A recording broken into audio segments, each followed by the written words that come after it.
কখনো কি মনে হয়েছে চারপাশটা হঠাৎ বনবন করে ঘুরছে? এই অনুভূতিটাই কিন্তু ভার্টিগো। হঠাৎ এই মাথা ঘোরার অনুভূতির কারণটা কি চলুন জেনে নেওয়া যাক। ভার্টিগো মানে কিন্তু সাধারণ মাথা ঘোরা নয়, এটা ঘোরার একটা নির্দিষ্ট ভ্রম। মানে সব ভার্টিগোই এক ধরনের মাথা ঘোরা, কিন্তু সব মাথা ঘোরাকে ভার্টিগো বলা যায় না। শুধু যে চারপাশ ঘোরে তাই নয়, এর সাথে আরও বেশ কিছু শারীরিক সমস্যাও দেখা দেয়। এর মূলে আছে আমাদের শরীরের ভারসাম্য রক্ষার সিস্টেম। চলুন সেটা একটু বুঝি।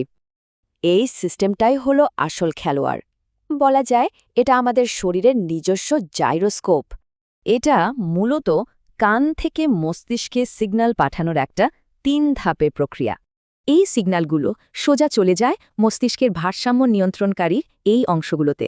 যখনই এই যোগাযোগ ব্যবস্থায় গোলমাল বাঁধে, তখনই ভার্টিগো দেখা দেয়। এই গণ্ডগোলটা দুটো প্রধান জায়গায় হতে পারে, আর তার উপর ভিত্তি করেই ভার্টিগো দুরকম। মানে সমস্যাটা কি কানের হার্ডওয়্যারে নাকি মস্তিষ্কের সফটওয়্যারে, এটাই মূল ব্যাপার। মজার ব্যাপার হলো ভার্টিগোর ধরনের ওপর কিন্তু এই লক্ষণগুলো পাল্টে যায়।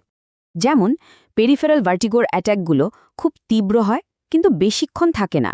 কিন্তু সেন্ট্রাল ভার্টিগোর ক্ষেত্রে ব্যাপারটা উল্টো, সমস্যাটা অনেকক্ষণ ধরে চলে। তবে হ্যাঁ, এগুলো কিন্তু সাধারণ লক্ষণ। সব ক্ষেত্রে যে এমনটা হবে তার কোনো মানে নেই। ভাবা যায় শরীরের এত ছোট একটা সিস্টেম আমাদের বাস্তবতার অনুভূতিকে কতটা প্রভাবিত করে।